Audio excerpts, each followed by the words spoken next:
Hey ho Pop Gengs!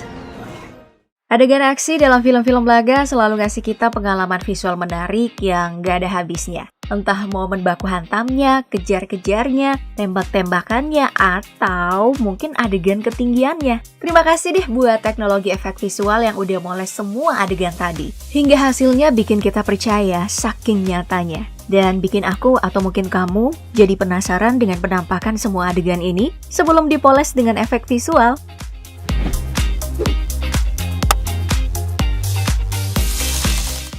Makanya aku mulai nyari-nyari tuh di YouTube. Terus ketemu beberapa hal yang menarik. Mungkin aku bagiin yang ini dulu deh. Pertarungan tangan kosong.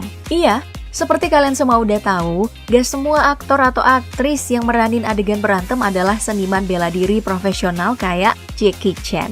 Makanya mereka kudu latihan dulu di bawah bimbingan para pendekar sekelas Iko Uwais sebelum proses syuting dimulai. Entah itu latihan kebugaran doang atau sekalian bela diri juga. Seperti yang dilakuin Charlize Theron buat perannya di film Atomic Blonde sama Keanu Reeves buat perannya di franchise John Wick. Cuman emang si Pop Gengs, gak semua teknik bela diri yang diajarin bisa dikuasain dalam waktu singkat. Itu sebabnya ada beberapa teknik tingkat tinggi yang harus dikasih ke stuntman. Kayak adegan berantem Black Widow ini nih.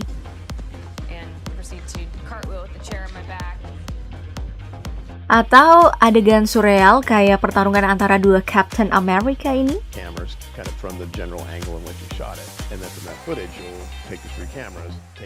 Nah, biasanya dalam adegan yang gunain stuntman ada dua cara buat ngambil gambar. Pertama dengan teknik sorotan kayak Black Widow tadi, di mana pemeran pengganti ambil jatah adegan yang mukanya nggak kelihatan. Terus, nanti disatuin dengan adegan close-up para pemeran asli. Atau ada cara kedua, kayak adu pedang Arya Stark di film Game of Thrones.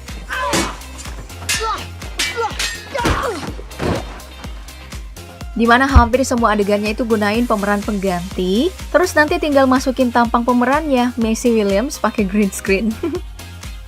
Tapi itu semua baru pembahasan seputar adegan pertarungan yang punya kontak fisik. Kalau adegan aksi tanpa kontak langsung kayak tembak-tembakan dari jarak jauh, ceritanya bakal lain lagi tuh. Karena semua aktor harus akting pura-pura ketembak dalam momentum yang bertepatan dengan tembakan. Ini juga berlaku sih buat kontak fisik, di mana para pemeran harus pura-pura kena pukul meski nggak beneran kena. Cuman enaknya kalau adegan tembak-tembakan, take gambarnya di waktu yang berbeda, pas para pemeran nggak tampil di satu frame. Sulitnya ya mau bagaimanapun ini tetap adegan yang 2 kali lipat lebih berbahaya. Soalnya sejauh ini meski adegan tembak-menembaknya bohongan, senjata api yang digunain rupanya beneran loh. Tapi dimodifikasi dikit supaya nggak bisa muntahin peluru tajam. Ini nggak ngilangin bahayanya sih, cuman ngurangin resikonya doang. Makanya, kalau ditembakin dalam jarak deket, orang tetap bisa luka parah, bahkan meninggal dunia. Kayak insiden yang menimpa almarhum sineas Helena Hutchins baru-baru ini sewaktu syuting film Rust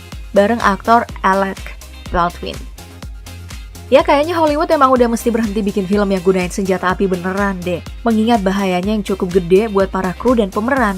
Mending fokus aja bikin film superhero yang adegannya cuma pukul-pukulan pakai kekuatan super atau tenaga dalam. Teknisnya juga lebih gampang kan? Bisa dengan take pakai gerakan lambat kayak adegan pertarungan Superman vs Flash di Justice League. Terus pas adegan lawan kempas jauh tuh, tinggal ditarik deh pakai tali pengaman atau pakai kendali gerak alias rig. Dan lantainya dikasih matras, biar pas jatuh aktornya nggak kesakitan. Ini teknis yang bisa sekalian dipakai juga kan pas pertarungan pakai sihir kayak di Doctor Strange.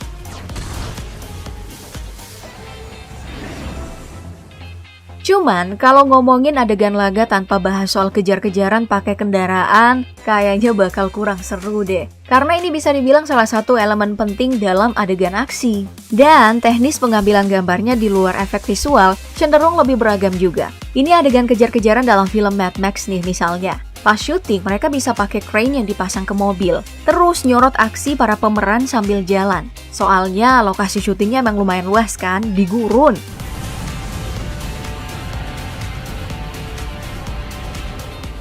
Tapi ini teknis yang bisa kepake juga kok kalau kejar-kejarannya berlangsung di jalan raya. Paling yang berubah cuman pengaturan posisinya aja.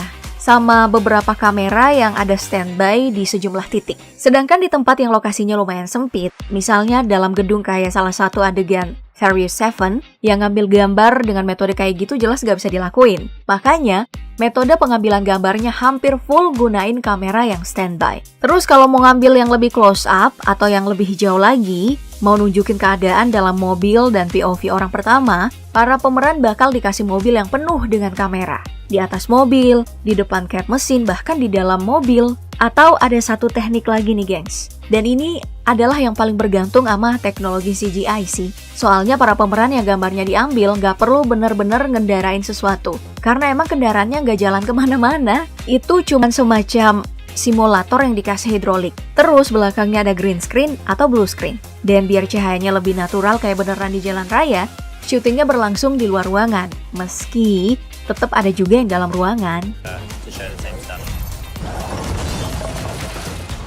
Tapi ya, dari semua kejar-kejaran yang ngandelin kendaraan tadi, belum masuk nih ke adegan lari-larian yang murni ngandelin fisik. Ya ini emang harus dibedain ya. Soalnya kalau adegan ngandelin kendaraan kan repotnya itu ke para kru.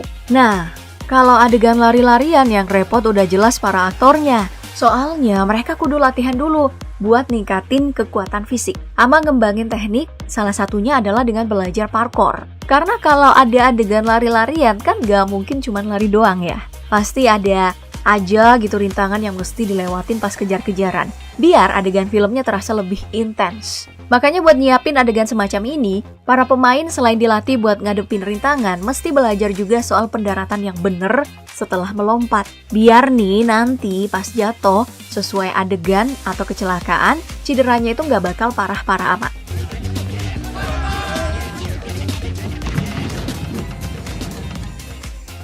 Ribet juga ya ternyata kalau mau buat adegan laga. Apalagi pas lihat prosesnya sebelum dikasih efek visual. Usaha para kru pemeran buat ngibur kita para penonton luar biasa.